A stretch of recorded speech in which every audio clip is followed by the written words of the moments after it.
What's going on, guys? Welcome back to the channel. In today's video, we're gonna be working on something completely different. As you guys seen, we've been working on a lot of trucks here at the shop, and honestly those trucks get kind of boring. So we got a new little project. Right behind me is sitting a 2015 Audi S3. Now this isn't my car, this is actually Matt's car. You guys probably seen him in some of the videos helping out. You know, he's actually been stripping a bunch of cars down for the parts company and been doing a pretty good job here at the shop. So, you know, we told him, you know what, you get one car, we'll rebuild for you for free.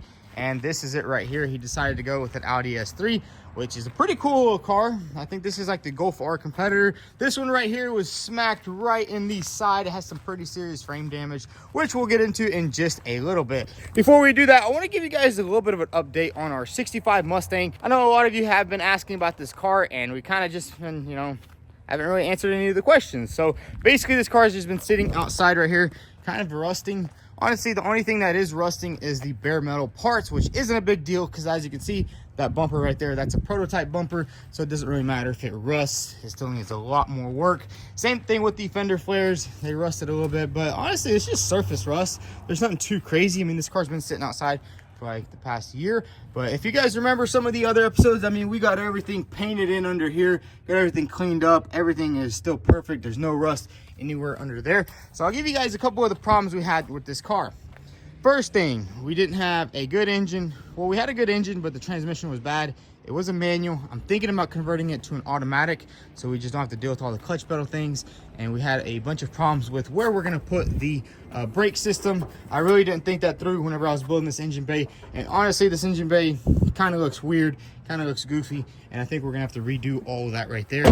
But I'm thinking we're gonna get started on this thing in December, and we're gonna try to knock this thing out in 30 days, which I don't know if that's possible. But basically, all we need for this car to get this body done is I need some new rims. So hopefully we can get some rims sponsored. That'd be pretty cool. And a new rear axle, because that rear axle is actually way too wide in the back. And you can see, I'll drop a couple of pictures of the rendering right here, and it just looks completely different. You can see it's just way too wide. It was supposed to be perfectly flush with this, but what happened was the axle was too wide. And check that out, it just sticks out way too much. That is actually the axle off a Mustang GT, I think like a 2005 one. So we're definitely gonna have to get a new rear axle. I mean, the rear end is pretty much all good.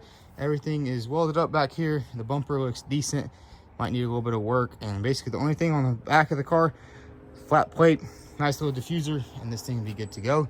But yeah, I'm actually kind of excited because, I mean, we got pretty much all the projects done here at the shop. You know, we got my M4 done. We only got like 3 more.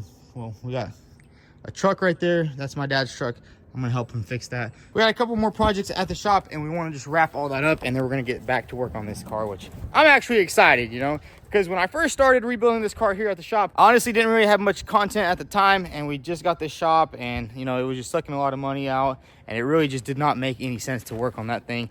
But as you guys seen, you know, we rebuilt a lot of trucks already, we did a lot of cars, and now I think it's gonna be a good time to get back to work on this. We actually have a new engine out of this car. It's from a 2020. But anyways, let's do a little walk around of the Audi S3, man. This thing is actually pretty freaking nice. As you can see, there's no damage here in the back. Basically, the only damage is on the passenger side over there. And I've always liked these little Audis. I've seen the Audi RS3s. Those things are freaking fast. This is the S3, so it's not as fast, but I mean, it's perfect for what Matt needs.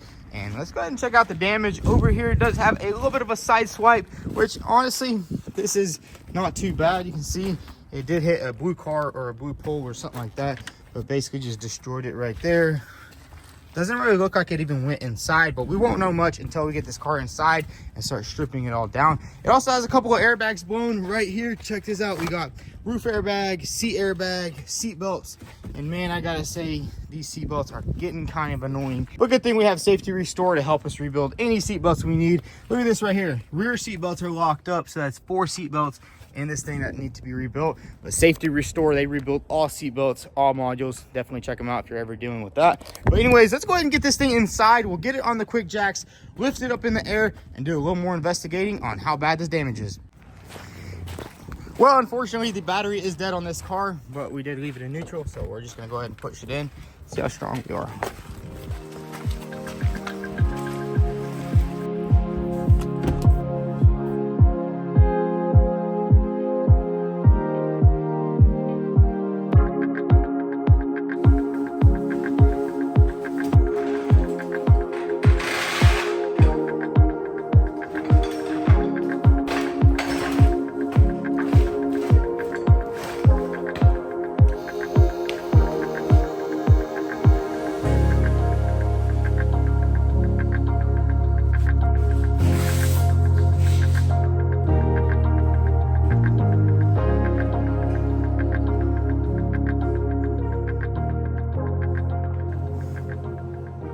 So check it out, we got the Audi on the quick jacks, and now we're gonna go ahead and start removing some of the parts of this car. As you can see, we already know that both doors are completely damaged, but we definitely need to put a parts list together and kind of gauge and see exactly what parts we need to fix this car. Obviously on this door, you know, the door handle is destroyed, but this molding maybe could be saved, and the mirror is also pretty good condition. So basically we want to just strip everything down, put a parts list together so we can start ordering parts as soon as possible. And usually what I like to do is I like to make a parts list, and you kind of start ordering stuff. You kind of start gauging how much the parts are going to cost you.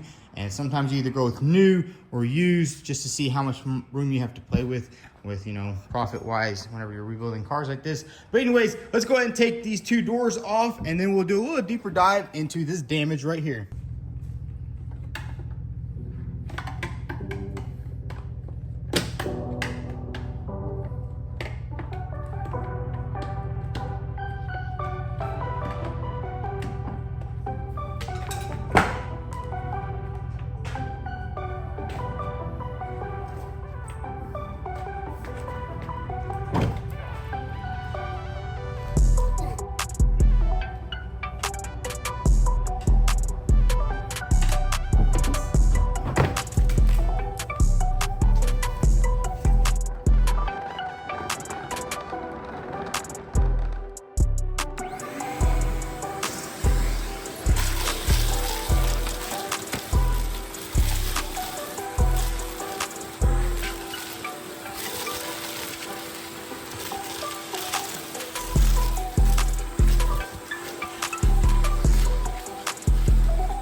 So check it out, we got both doors off the car, and I gotta say, I'm loving the damage on this car. Usually it doesn't happen like that. Usually it's worse than it looks, but this looks like it's not as bad as it looked. It's kind of like that black truck that we rebuilt. It looked really bad, but in the end, it really wasn't that bad. I mean, check this out. Basically, most of this stuff looks like it could be pulled out with the maxi dent puller. Doesn't even look like the post went in. Maybe it did go in just a little bit, but honestly, we won't know that until we put the doors on and line everything up. But look at that right there. Even the rocker panel survived. There's not a single dent on it. There's a little bit of a scratch right there, but there's no damage. And there's some weird stickers of light AF. Yeah, the damage is pretty light on this car. But anyways, I think we're gonna move a little bit further. Let's go ahead and strip down everything that we're gonna need to do the pulling over here. I think we can actually pull all this out with the maxi dent puller right here and not have to replace anything, because usually these center posts are just crunched in, almost touching the seat. But this one looks like it was a pretty easy accident. So I think what we're gonna do right now is go ahead and just strip down everything that we possibly can to get this thing ready for some framework. That means taking off these badges right here, taking off this, and we have to take out the seat anyways because this thing does have a blown airbag right here and we'll need to get that replaced. So let's just go ahead and completely strip down everything and get this thing ready for some framework.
So check it out, we got the entire Audi all stripped down. We went ahead and took out the passenger seat, the rear seat, because we did actually have to take out the rear seat belt. So it's, I don't know why they blow up in these Audis and Mercedes. All the seat belts blow up when one seat belt blows up, which kind of sucks. And we got them all right here, which we will be shipping these all out to Safety Restore. They're gonna get them all professional rebuilt. But we're doing a little bit of a deeper dive on the damage, and I gotta say, this does not look bad at all. As you can see, the damage is just kind of right here on the outer skin. It barely looks like it kind of moved this. If you can see right there, there's a little bit of a bigger gap. Basically, this just needs to be pulled out, which, hey, I'm happy with the damage. I know Matt's happy with the damage because he wants to be driving this car and it doesn't look bad. Usually it's the other way around, you know, you find more hidden damage, but there's really nothing here. We're also thinking there was a little suspension damage, but upon further inspection, there's no damage here. This is just curb rash from daily driving. You can see there's no damage right here on this outer lip, which means that, you know, they didn't really get hit right there. Yeah, I think that's everything we're gonna do on the Audi for now. We are still waiting on both doors. And once we get the doors in, we're probably gonna try to save all this metal right here. We don't really wanna be cutting it off and replacing it, but hopefully we can save it all. We are getting some white doors, so we'll just put those on. Probably have to use the Chinese frame machine to pull it all out, which I think that's gonna be pretty fun. But what we're gonna do is go ahead and tape everything up and make this thing 100% waterproof again.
So there it is, guys. This thing is pretty much ready for framework. All we gotta do is wait for the doors to come in, and then once we get those suckers, we can go ahead and start rebuilding this car. But in the meantime, we do need to finish up this Mercedes GLB. As you guys know, we were waiting on a couple of parts for this car, and we finally got the new fender, and we're gonna need to go ahead and install it and pretty much just finish up the body work. We were doing a little bit of body work in the last episode, and we kind of just took a little bit of a break because we didn't have the fender, but now we have the fender. We can go ahead and knock this thing out. We also had to ship out all the seatbelts from this car. As you can see, there is no seatbelts in this thing, and it was kind of weird. I was checking some codes on the dash. I was like, you know, what's going on with this thing? Why won't it move?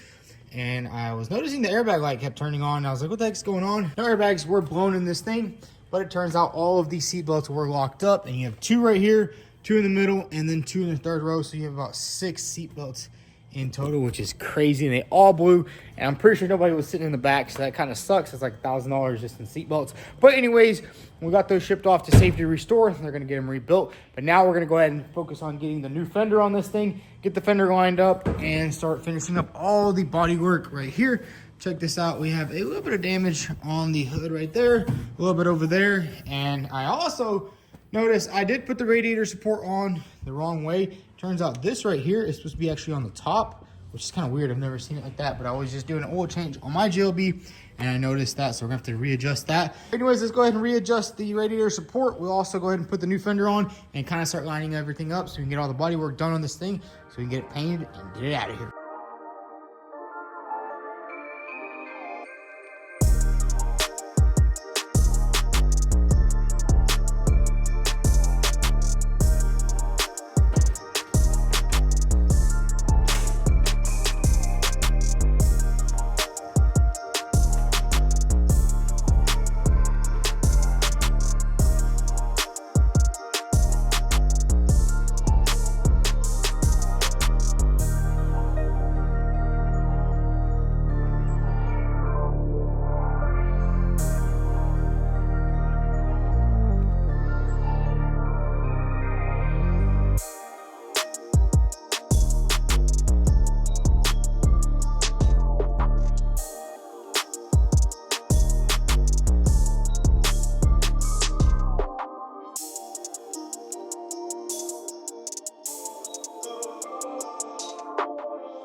So after a couple hours of trying to get this front end straightened out, I think we've come to the conclusion that this thing does need to go on the frame machine. As you can see, the driver's side does have a pretty big gap right here, and the passenger side is really narrow. I tried adjusting everything, but it turns out I'm pretty sure this entire front frame rails are kind of just pushed over a little bit, and we're gonna have to take this thing to the frame shop and get it all pulled out, which kind of sucks. We definitely need to go ahead and buy a frame machine. I've actually been looking into a couple of frame machines, and I think we might just go ahead and pull the trigger. But for now, on this car, we'll have to take it over to the other shop and get it all pulled out, which kind of sucks. I mean, I thought, you know, once we get the fender on, once we get everything lined up, everything's going to be good. But no matter what I did, I cannot get these gaps straightened out. This side is just too big, and it's all just pointing to the frame not being 100% straight. And that's the thing about these cars that you buy that are already all taken apart. You don't really know how bad the damage is until you start putting everything together, and then you realize there's more damage than expected. But we'll have to do that in a little bit. We'll just load it up on the trailer and take it over to the other shop. While we were working on the Mercedes, we actually got both doors for the Audi S3. Check it out. They are also white, and they actually came with a lot more stuff than I thought they would. You got the door handles and pretty much all the internals. Usually they strip them down to a bare shell, but the cool thing about this company is they don't do it. They actually left the rear door panel on these doors, but they didn't leave the front one. I guess when they took off the mirror, they just took off the door panel and didn't put it back on. And we also got a airbag for the seat right here, so we can go ahead and put that in, get that sewed up, and then we also got the roof airbag for that car. So we're hoping to get that car knocked out pretty quick. But anyways, guys, that's gonna be a wrap for today's video. I hope you guys enjoyed it. We're gonna get in the next episode. We're gonna get this thing finally painted up, and then we can also get the Audi on the frame rack and start doing some pretty cool framework. But if you enjoyed this video, go ahead and hit that like button. Also follow us on Instagram at vTuned. Thanks for watching.